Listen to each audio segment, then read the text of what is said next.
सभी देशवासियों को मेरा नमस्कार। सभा में उपस्थित सभी सदस्यों को मेरा नमस्कार। आज हम नई दिल्ली के हैदरपुर क्षेत्र में गोल्डन इंडिया काउंटडाउन की मीटिंग में उपस्थित हैं। इस कार्यक्रम के नाम से ही पता चलता है कि हमारा लक्ष्य क्या है। हमारा लक्ष्य है भारत को दुनिया का सबसे बेहतर देश बनते हुए देखना। कुछ लोग सवाल करते हैं कि क्या ये नारा लगाने से कि भारत को दुनिया का नंबर 1 देश बनाना है, भारत बन जाएगा। तो मैं उनसे पूछना चाहता हूं कि क्या हमारे खामोश रहने से भारत जो है दुनिया का नंबर 1 देश बन सकता है। हम जब विकास की बात करते हैं कि हमारा देश आगे बढ़े, हमारे देश का विकास हो, तो इसके लिए बड़ा ज़रूरी है कि हमको एक लक्ष्य आगे लेकर चलना है। और लोग निर्भर रहते हैं केवल नेताओं के ऊपर, राजनीतिक पार्टी के ऊपर, कि वो जैसा हमको चलाएंगे वैसा ही हम करेंगे। हम प्रजातंत्र की बात करते हैं, प्रजातंत्र को गहराई से समझने की कोशिश करते हैं और इस कार्यक्रम के माध्यम से आपको हम शिक्षा की अहमियत और एक आम नागरिक की अहमियत समझाने की कोशिश कर रहे हैं। क्योंकि अगर हर नागरिक इस तरीके से अपने देश के लिए बोलना शुरू कर दे तो वहीं से कुछ बदलाव आ सकता है। और अगर हम केवल खामोश रह जाएं, हम कुछ ना बोलें, तो बदलाव कभी नहीं आ सकता। ये बात अलग है कि इनके पास तंत्र है, मीडिया की ताकत है, अखबार की ताकत है, प्रोपेगेंडा है, करते हैं, ये नैरेटिव चलाते हैं, लेकिन उसके बावजूद जनता की आवाज़ से बढ़कर कोई प्रोपेगेंडा नहीं हो सकता, कोई नैरेटिव नहीं हो सकता। हम अपनी तर्क शक्ति पर, अपनी समझ पर, अपनी इंसानियत पर भरोसा करके चलेंगे तो हमको समाधान निश्चित रूप से दिखाई देंगे। और सबसे जो पहला कदम होता है समझदारी की तरफ बढ़ने का, वो शिक्षा के माध्यम से होता है। और हम शिक्षा को ही इस कार्यक्रम में अपना पहली सीढ़ी बनाकर चलते हैं। हम जिस फॉर्मूले पर चल रहे हैं उसका फॉर्मूला है शिक्षा कंपनी सरकार। मतलब आप शिक्षा से शुरू कीजिए, लेकिन आपकी शिक्षा ऐसी होनी चाहिए जो आपको आर्थिक रूप से आर्थिक व्यवस्था की समझ जो है समझा दे। आप केवल नौकरियां न मांगे, आप इस बात की गहराई में भी जाएं कि नौकरियां पैदा कैसे होती हैं। अगर आपको ये नहीं समझ कि अर्थव्यवस्था का संगठन कैसे होता है, कोई देश नौकरियां पैदा कैसे करता है, तो आप केवल नौकरियां मांगते रहेंगे, लेकिन आपको जो है नौकरियां मिलेंगी नहीं। हमको तो ये भी नहीं पता आज तक कि भारत दरअसल नौकरियों के मामले में कहाँ खड़ा है और विकसित देश कहाँ खड़े हैं।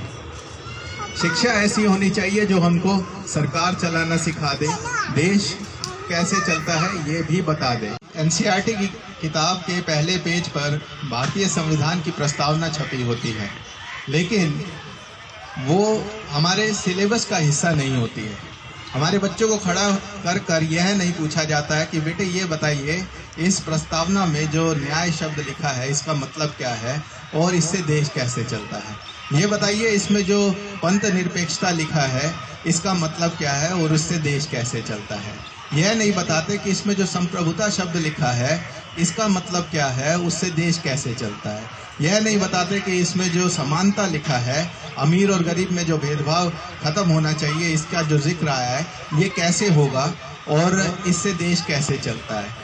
यह नहीं बताते कि राष्ट्र की एकता और अखंडता जो इसमें शब्द लिखा है उसको बचाकर कैसे रखा जाएगा और उसके लिए हम क्या कर रहे हैं। तो केवल उसको एक पेज में छापने से काम नहीं चलेगा। वो जो बातें हैं, ये जो सिद्धांत है जिन पर देश चलता है, ये सिद्धांत दरअसल हमको भारत के हर बच्चे को समझाने पड़ेंगे और उनको ये समझाना पड़ेगा कि देश की जो व्यवस्था है उसी पर, उस तंत्र पर जो है हमारी जिंदगियां निर्भर करती है। आम आदमी भूल जाता है कि सारी समस्याएं लगभग जो भी इंसान के द्वारा बनाई गई है वो व्यवस्था के द्वारा ठीक की जा सकती है। नैतिकता तो हम सिखाते हैं, लेकिन नैतिकता को आगे बढ़ाकर नीति तक नहीं लेकर जाते हैं। जब तक नैतिकता का नीति से संबंध स्थापित नहीं किया जाएगा तब तक हम इसी तरह अधर्म में जो है घूमते रहेंगे और कुछ दूसरी दुनिया की बातें करते रहेंगे, अगले जन्म पिछले जन्म की बातें करते रहेंगे। तो हमें थोड़ा सा अपना नज़रिया बदलना है और अपने दिमाग को खुला रखना है बहुत से लोग कहते हैं कि आप भारत की बात करो, भारत की बात करो। मैं यही कहता हूँ, क्यों करें हम भारत की बात? अगर केवल भारत की बात करेंगे तो आपको कैसे पता चलेगा कि हम दूसरे विकसित देशों के मुकाबले कहाँ खड़े हैं।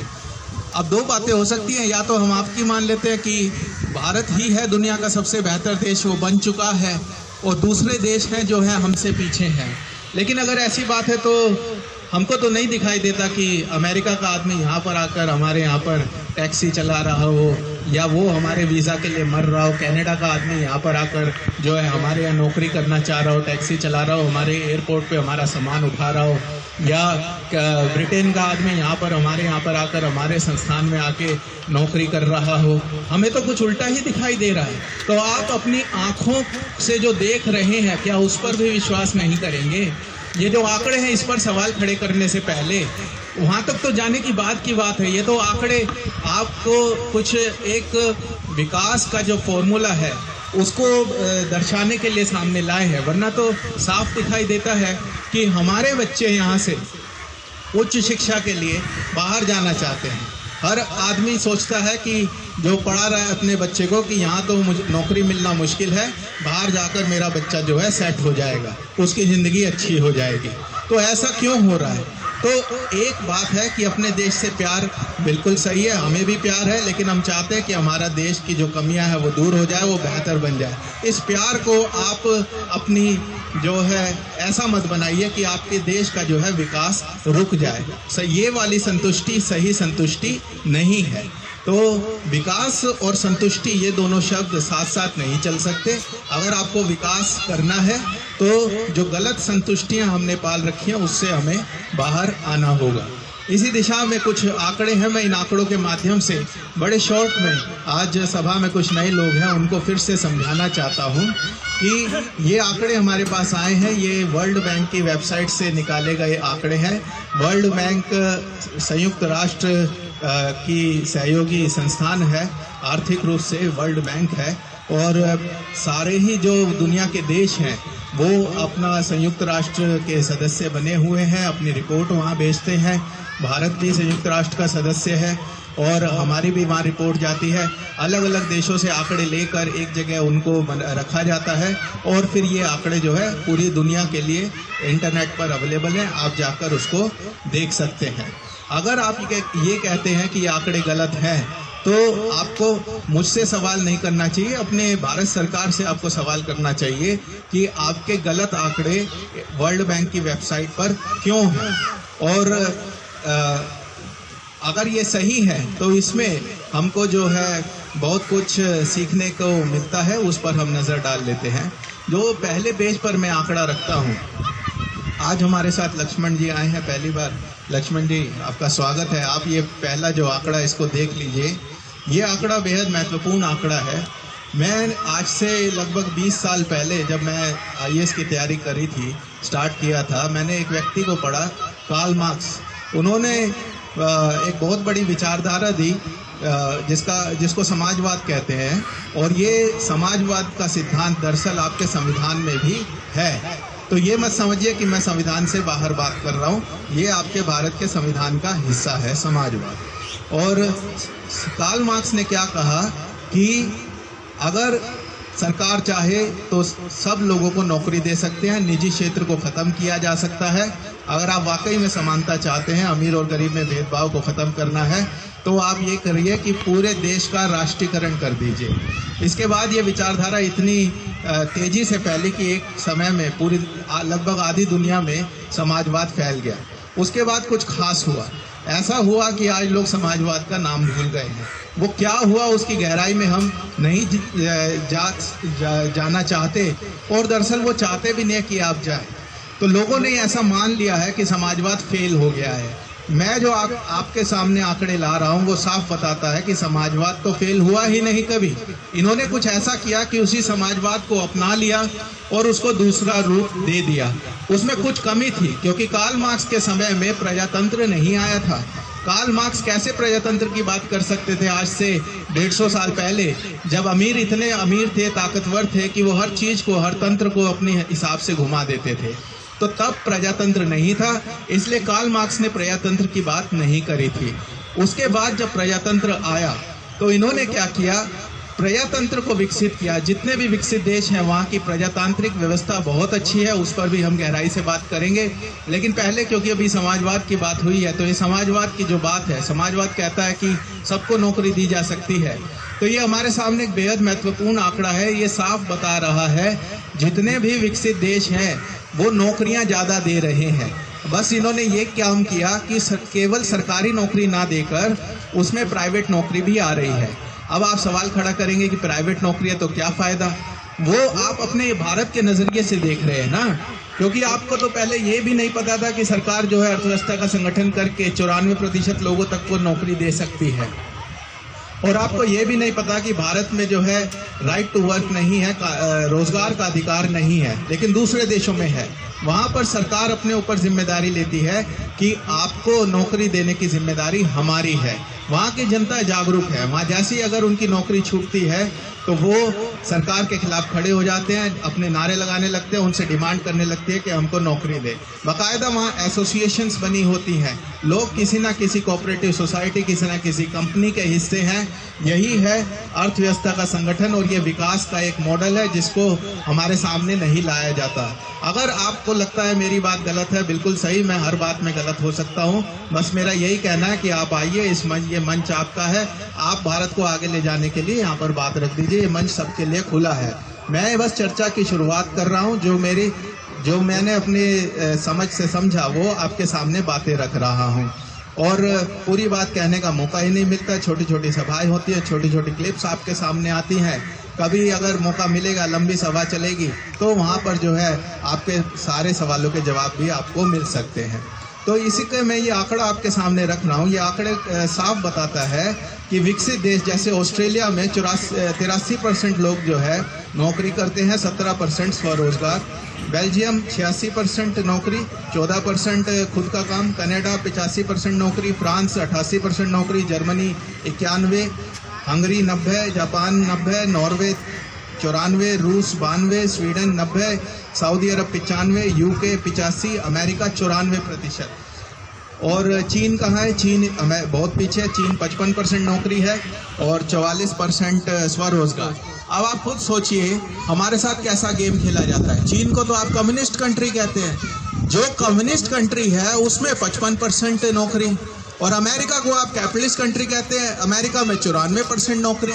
तो ये कौन सा ज्ञान आप ले रहे हैं? जब तक आप असली विचारकों को नहीं पढ़ेंगे, खुद का स्वाध्ययन नहीं करेंगे, खुद का ध्यान नहीं लगाएंगे और इन केवल अखबारों पर निर्भर रहेंगे, टीवी पर निर्भर रहेंगे और झूठे नेताओं पर निर्भर रहेंगे, आपको ज्ञान नहीं मिल सकता। और प्रजातंत्र ही जो है हमारी राह है। आपको जो है सवाल करने चाहिए, चर्चा में भाग लेना चाहिए। हमारे भारत में तो कोई भी आदमी नेता बन जाता है।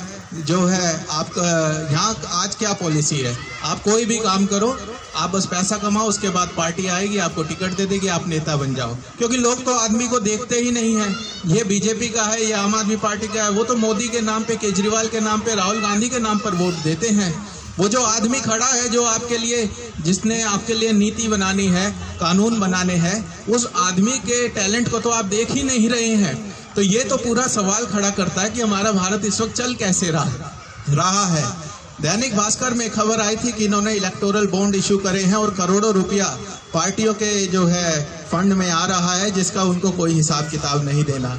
ऐसी खबरों को हम पढ़ते हैं, भूल जाते हैं, लेकिन ध्यान नहीं देते कि वो कहना क्या चाह रहा है, इससे फ़र्क क्या पड़ता है। अगर आपकी पॉलिटिकल पार्टी में पैसा लग रहा है, वो उसका हिसाब किताब नहीं दे रही, तो राजनीतिक पार्टी में कौन पैसा लगा रहा है? जिसका पैसा लग रहा है पार्टी तो उसके हितों का ख्याल रखेगी ना, नागरिक के हितों का ख्याल क्यों रखेंगे?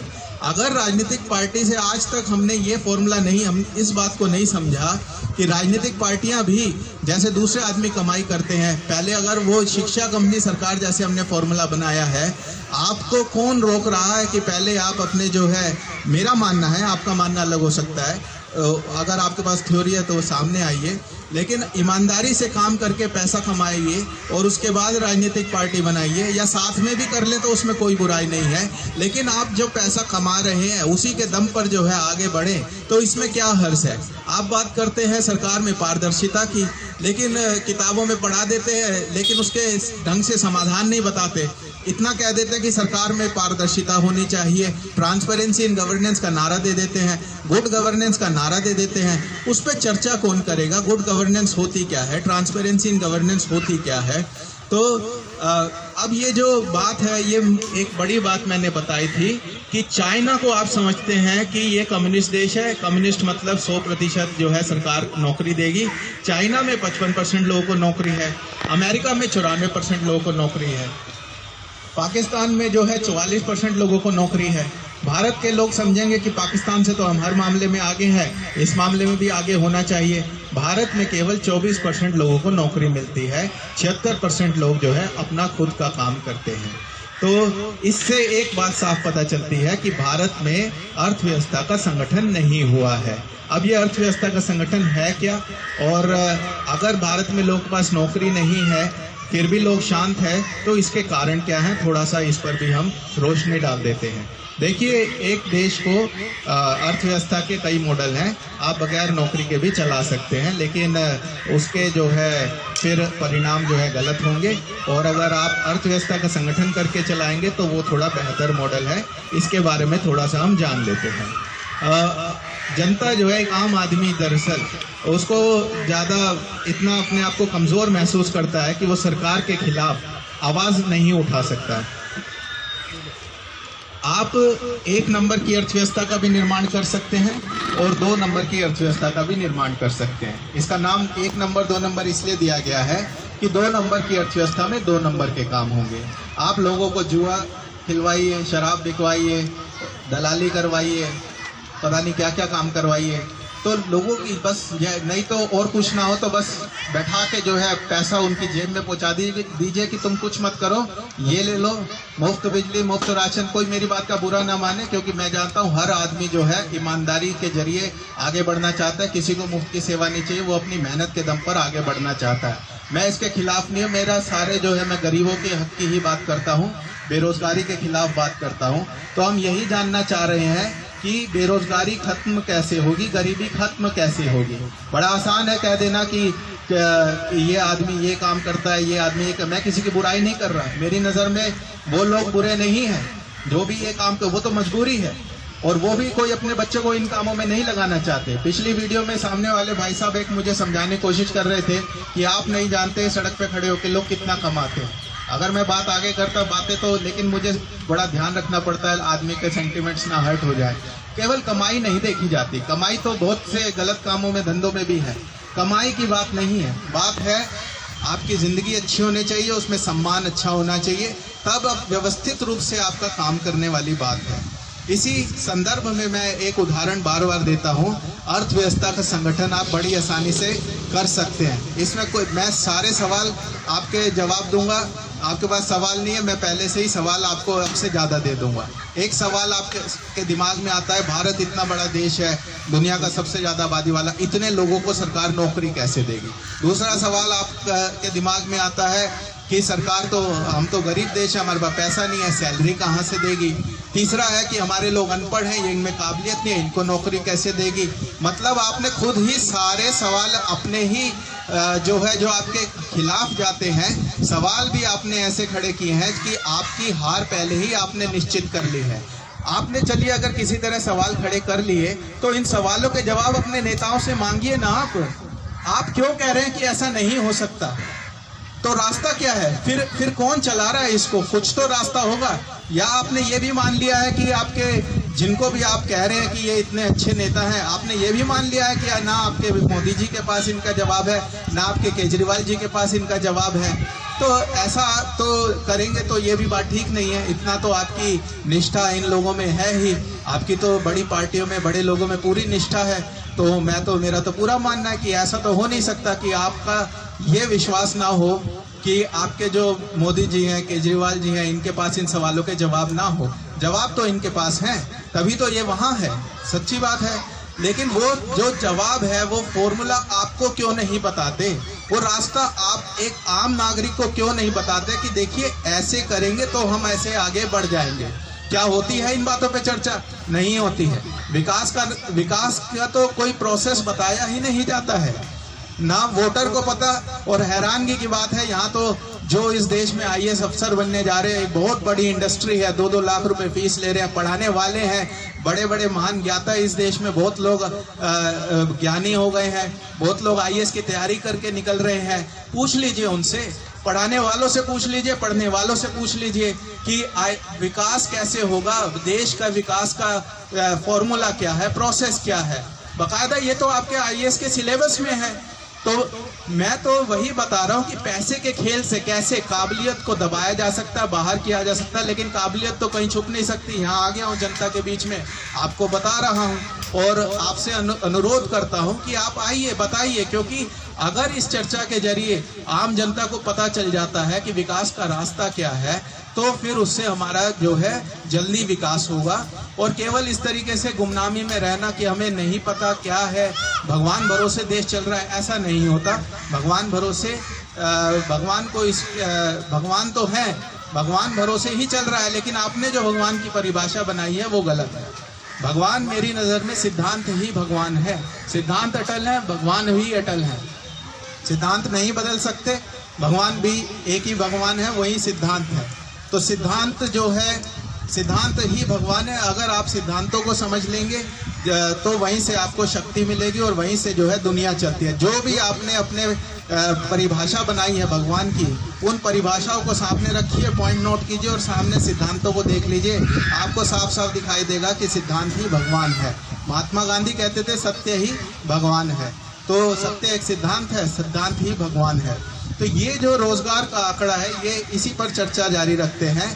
अर्थव्यवस्था का संगठन, एक एक करके मैं जल्दी से जवाब दे देता हूँ। आप सब बिल्कुल पहला सुन लीजिए, फिर आप स्वागत है आपका, आप उसके खिलाफ जो भी उसमें बोलना चाहते हैं वो ले सकते हैं। लेकिन तो जैसे आपका पहला सवाल कि पहले मैं ये देता हूँ अर्थव्यवस्था का संगठन क्या है। कि आज जो लोग मान लीजिए सड़क पे खड़े होकर काम कर रहे हैं, एक मान लीजिए एक सड़क है जिस पे 200 लोग सब्जी बेचते हैं और वो उनकी आमदनी 15,000, 20,000, 40,000, जो भी, कुछ लोग मुझे बताना चाहते हैं कि नहीं ये बहुत अच्छी बात है। ये आप तो मेरी ही थ्योरी को और प्रूव कर रहे हैं, मैं कम ले रहा हूँ, आप ज़्यादा बता रहे हैं, ये अच्छी बात है। क्यों? इससे क्या पता चल रहा है? पैसा आ रहा है, लोग इसलिए शांत है, अर्थव्यवस्था में पैसा तो घूम रहा है, तो पैसा आ रहा है। और बस फर्क ये है कि वो लोगों को सड़क पे खड़े होके काम करना पड़ रहा है। एक ऐसा भी जमाना था जब लोग भूखे मर जाते थे, अकाल पड़ता था, उनको खाने को भी नहीं मिलता था, उसको आप कह सकते हैं 3 नंबर की अर्थव्यवस्था। धीरे धीरे लोग जानकार बन रहे हैं, उनको इस प्रक्रिया में, प्रजातांत्रिक प्रक्रिया का हिस्सा बनाया जा रहा है। तो आज आपकी सरकारें आपके लिए इतना जरूर कर रही हैं कि आपको भूखों नहीं मरने दे रही हैं, आपको बैठाकर जो है खिला रही हैं। लेकिन इतने से संतुष्ट मत होइए, आपके अधिकार बहुत ज़्यादा हैं, आप उनको समझ नहीं रहे हैं। तो अगर ये जो लोग हैं, अगर ये मिल जाए अपना और अपनी एक कंपनी बना लें, तो क्या ग्राहक उनके पास आने से मना कर देगा कि आप लोगों ने तो कंपनी बना दी, हम आपके पास अब जो है आपसे खरीदारी नहीं करेंगे? ये तो कोई लॉजिक नहीं हुआ ना। लेकिन तो पैसा तो नहीं रुकेगा, और जब उन्होंने खुद कंपनी बना ली तो मिल गई उनको अपनी ही कंपनी में नौकरी, फिर इनका काम बढ़ जाएगा। स्पेशलाइजेशन ऑफ लेबर और डिवीजन ऑफ लेबर, ये जो 2 कॉन्सेप्ट आप अंग्रेजी में इनको पढ़ाते हैं, जिनको आदमी सुनता है, पढ़ता है, लेकिन गहराई में नहीं जाता, वो स्पेशलाइजेशन ऑफ लेबर और डिवीजन ऑफ लेबर का कॉन्सेप्ट यहीं से शुरू होता है। तो जब आप वो मिलकर काम करेंगे तो क्या 200 के 200 लोगों को जाकर सब्जी खरीदने की जरूरत पड़ेगी? नहीं पड़ेगी। वो अपना काम बांट लेंगे कि भैया ये एक कमेटी बना दी, ये लोग ग्रुप है, आप सब्जी खरीद कर लाइए, आप ये सेल्समैन कीजिए, आप ट्रांसपोर्ट संभालिए, आप अकाउंट संभालिए, आप उधारी समेटिए, वगैरह वगैरह। इस तरीके से काम बंट जाएंगे। यहीं से फिर क्या होगा, आपके जब काम बढ़ जाएंगे, अब आपको हफ्ते में 7 दिन 14 घंटे काम करने की जरूरत नहीं पड़ेगी, आपको कम काम करना पड़ेगा। विदेशों में जो आप देखते हैं कि वो 5 दिन काम करते हैं, 2 दिन छुट्टी होती है। एग्जाम्पल बताया था कि कैसे अपना अर्थव्यवस्था का संगठन करने से, कंपनी बनाने से आपका डिवीजन ऑफ लेबर हो जाता है, स्पेशलाइजेशन ऑफ लेबर हो जाता है। तो स्पेशलाइजेशन ऑफ लेबर हो जाने के बाद आप एक्सपर्ट हो जाते हैं। अपनी जो आपकी स्किल है वहाँ से आपकी एक्सपर्टीज शुरू होती है और वहीं से फिर आप इस काबिल बनते हैं कि आप दूसरे को ट्रेनिंग देना शुरू करते हैं। आप ये कहना शुरू करते हैं कि इस आदमी को इस कार्य क्षेत्र का इतने सालों का अनुभव है, तो ये इस फील्ड का एक्सपर्ट है। और ये जो आप तरीका अपना रहे हैं कि एक आदमी अपना अकेले काम कर रहा है, सारे ही काम कर रहा है, तो वो एक्सपर्ट नहीं बन पाता है। तो ये जो एक्सपर्टीज आती है, ये जो आप स्पेशलिस्ट बनते हैं, और जो बीच में फिर उसके बाद जो शिक्षा बीच में आती है उसके लिए, तो ये जब आप शिक्षा आ जाती है और आपका स्किल डेवलपमेंट हो जाता है, तब आप दूसरे को जो है अपनी कंसल्टेंसी देना शुरू करते हैं या दूसरी सेवाएं देना शुरू करते हैं। तो सीधे सीधे है कि आपको जो है सेवा के क्षेत्र में जाना है, शिक्षा को बढ़ाना है। तो ये अब इसको शिक्षा से जोड़कर देखते हैं कि जब तक आप लोग हम इस तरीके से गए, माल जो है सब्जी खरीदी और जो है इन्हीं का ही एक उदाहरण लेकर चलना आसान होता है, उससे चीज़ें स्पष्ट हो जाती हैं। तो ये 200 लोग हैं, ऐसे ही जीवन जी रहे हैं। इनके ये अगर ये इनसे क्योंकि मैं कहना चाह रहा था पिछली मीटिंग में, क्या ये अपने बच्चों को भी ऐसे देखना चाहते हैं, तो वो मेरे को उनकी कमाई बताने लगे। कमाई मत बताओ, मेरा मकसद ये था कि क्या ये लोग, क्योंकि मैं तो जानता हूँ मंडी के बड़े बड़े आड़ती अपने बच्चों को मंडी में नहीं लाना चाहते। आप क्या बात करते हो, सब्जी जो बेच रहे हैं सड़क पे खड़े होके, वो भी चाहते हैं कि हमारे बच्चे जो है व्यवस्थित रूप से काम करें। सबको आगे नौकरियां चाहिए। नौकरियां पैदा होंगी कैसे? नौकरियां अर्थव्यवस्था के संगठन से ही पैदा होंगी। शिक्षा को बीच में ला रहा हूँ, शिक्षा को बता रहा हूँ, एक दिन में नहीं होने वाला, लेकिन पहले शुरुआत अर्थव्यवस्था के संगठन से ही होगी। कंपनी पहले बनेगी, बाद में बाकी बातें होंगी। तो उसके बाद क्या होगा, जब आपने काम बांट दिए तो आप थोड़े सालों बाद फिर क्या कहेंगे कि ये पोस्ट है इस कंपनी में, इस पोस्ट के लिए इस पर्टिकुलर स्किल की जरूरत है और इस स्किल के लिए हम ये ट्रेनिंग देते हैं। यहीं से फिर आप उस ट्रेनिंग दूसरे बच्चे को देते हैं, उसको शिक्षा देते हैं और तब वो इंडस्ट्री में उसकी एंट्री होती है, तब वो काम करने लगता है। इस माध्यम से जब आप जाते हैं तो आपकी शिक्षा की अहमियत बढ़ती है।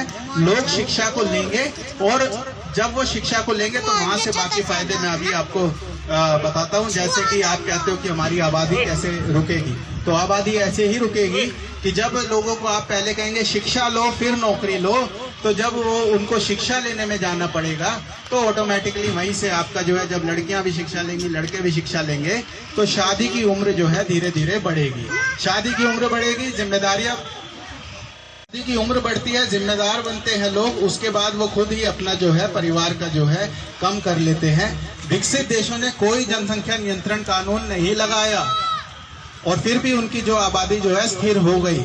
तो हमको ऐसे सवाल पूछने चाहिए, ऐसा क्यों हुआ? भारत में ये क्यों बात करते हैं कि आप जो है ऐसा कोई जनसंख्या नियंत्रण कानून ले आइए या किसी एक खास वर्ग को कह देते हैं कि इनकी वजह से हो रहा है? ऐसा कुछ नहीं है। ये गलत बात है, हमको भ्रमित करने वाली बात है। विकास का यही और दूसरा, शिक्षा आने से शिक्षा आने से तो फिर सारे ही फायदे हैं। आप जैसे बात करते हैं जातिवाद की भी, जैसे आप बात करते हैं, तो जातिवाद में जब सब लोग एक स्कूल में पढ़ेंगे, उसके बाद आगे जाके कंपनियों में साथ साथ काम करते हैं, तो खत्म हो गया ना जातिवाद। अब तो नई जातियां बन गई, डॉक्टर से शादी करता है, वकील से शादी करता है। इस तरीके से कहाँ देखते हैं कि भैया तुम ये जात तुम वो जात। तो ये चीजें जो आप समाज में बदलाव चाह रहे हैं, विकास का यही रास्ता है, यहीं से सारे रास्ते खुलेंगे। और इतना सिंपल है कि इसमें हमने ना किसी के खिलाफ बात करी, और ये तो बिल्कुल मतलब सीधे सीधे एक रास्ता है। और इस तरीके की चर्चा हम करते नहीं। तो वो जो हमारे नौकरी को लेकर तीसरी जो सवाल था कि हम इनको, मैंने जवाब दे दिया, एक देश गरीब एक देश अमीर कैसे होता है, उसका जवाब मैं दे चुका हूँ। तो सैलरी कहाँ से देंगे भैया? देश को अमीर बनाइए, तो अर्थव्यवस्था के संगठन से ही देश अमीर बनेगा, वहीं से सैलरियां दी जाएंगी। और ये भी बड़े कमाल की बात है, इस वक्त तो पैसा आ रहा है ना जेबों में। ऐसा नहीं होना चाहिए कि हम आप अर्थव्यवस्था की बात करें, संगठन की बात करें, उसके बाद एकदम से आपका रिसेशन आ जाए, एकदम से आपका कोई कोविड आ जाए, एकदम से कोई युद्ध छिड़ जाए, कोई दंगे आ जाए। तो यकीन मानिएगा ये सब यही ऊपर बैठे वाले करवा रहे हैं। इनकी मंशा नहीं है कि ये आपको देश को आगे बढ़ाए, ये ऐसे ही रखना चाहते हैं। षड्यंत्र है देश के खिलाफ, और इसमें या तो इनको समझ नहीं है या ये षड्यंत्र है। दोनों में से एक बात है, तीसरी बात कोई हो नहीं सकती। हो सकती है तो आप मुझे बताइएगा। अच्छा, और जो तीसरा सवाल था कि हमारे लोग लायक नहीं है, तो लायक की आप क्या बात करो। मैंने तो आपको उदाहरण ही मैं सब्जी वालों का ऐसा लेता हूँ, मैंने तो शुरुआत ही आपके ऐसे करे कि अनपढ़ आदमी जो सब्जी बेचता है, अगर इन्होंने सब्जी बना ली, कंपनी बना ली, तो इस कंपनी में जो इनको आपने काम बांटा कि तुम सब्जी लेकर आओ, तुम जो है गाड़ी चलाओ, तुम जो है सब्जी को बेचो खड़े होके, इसमें बताइए कौन सी पढ़ाई बीच में आ गई? कोई पढ़ाई बीच में नहीं आई। तो आपका ये कहना कि हमारे लोग लायक नहीं है, ये बहुत बड़ा झूठ है। इस झूठ से बचिए। और अनपढ़ आदमी भी कुरियर बेच जा सकता है, सामान की डिलीवरी कर सकता है, सेल्समैन बन सकता है, वगैरह वगैरह। इसमें कोई बड़ी बात नहीं है। ये बात अलग है कि हम यही बताना, शिक्षा, हम शिक्षा की बता ही चुके हैं। धीरे धीरे यहीं से शिक्षा का महत्व बढ़ेगा। तो ये विकास की बातें हैं और इन पर हमको जो है चर्चा करनी चाहिए। और अगर किसी को अब सवाल लेने हैं, मैंने थोड़ा अपना एक विकास की जो है थ्योरी है इसके बारे में आपको बता दिया, प्रक्रिया है। किसी के सवाल हैं तो कुछ पूछना चाहते हैं, नहीं तो मेरे पास और भी वैसे बहुत कुछ कहने को है। जी, तो शुरुआत अपने आप से कीजिए, अपने पे फोकस करिए, अपने को आगे बढ़ाइए, सब आगे बढ़ जाएंगे। जब हम अपने फोकस करेंगे, अपने बच्चों को अच्छी शिक्षा देंगे, उसके लिए जान लगाएंगे, वो आगे बढ़ेगा। सभी लोग ऐसा सोचेंगे, सभी अपने बच्चों की तरफ ध्यान देंगे, तो ये देश क्यों नहीं आगे बढ़ सकता? बढ़ेगा और ज़रूर बढ़ेगा। बस आपको हिम्मत दिखानी है, जागरूकता दिखानी है। जो आपके हकों को मार रहे हैं, जो सरकार है, आप सवाल उठाइए, आगे आइए। डरने की जरूरत नहीं, क्या कर लेंगे? अगर आप डरना तो वैसे ही मरने के बराबर है। इसी गरीबी में इसी तरीके से जीते हुए मर जाओगे। इससे बढ़िया की आवाज़ उठाई जाए। विकास की बात रही तो हम तो इस छोटे क्षेत्र के विकास की बात करते हैं। कैसे करेंगे इसका विकास? सबसे आसान उपाय है शिक्षा। और शिक्षा कुछ, अगर शुरुआती शिक्षा जैसे 5वीं 6वीं तक भी हम ठीक शिक्षा दे देते हैं, उसके बाद हमें ये ध्यान देना है बच्चा किस दिशा में जा रहा है। जब आप ये ध्यान देंगे तो आप ज़रूर आगे बढ़ेंगे। लोग लापरवाह हो जाते हैं शिक्षा देने के बाद। शिक्षा देने के बाद जब आदमी लापरवाह हो जाता है बच्चों के प्रति, तब बच्चे गलत दिशाओं में जाते हैं। शिक्षा देने के साथ साथ उसका ध्यान भी रखें कि किस दिशा में जा रहा है, उसकी शक्ति को अच्छी दिशा में लगाएं, तब ये देश विकास करेगा। निश्चय ही सोने की चिड़िया बनेगा। ये जो काउंटडाउन मिशन है ज़रूर कामयाब होगा। आप लोगों का साथ की हमें बहुत सख्त ज़रूरत है। जो जो लोग इस बात को सुने, जिनके कानों तक आवाज़ जा रही है, वो पास आने की, जुड़ने की कोशिश करें। दूर बैठे पतंग उड़ाने से देश का विकास नहीं होने वाला। आइए आप लोग जो भी सुन रहे हैं मेरी बातों को, प्लीज़ आइए। आप ही की भलाई के लिए हम आए हैं। हमें इसमें कुछ फ़ायदा नहीं हो रहा है, हम किसी, ये आप ही के लिए। नमस्कार।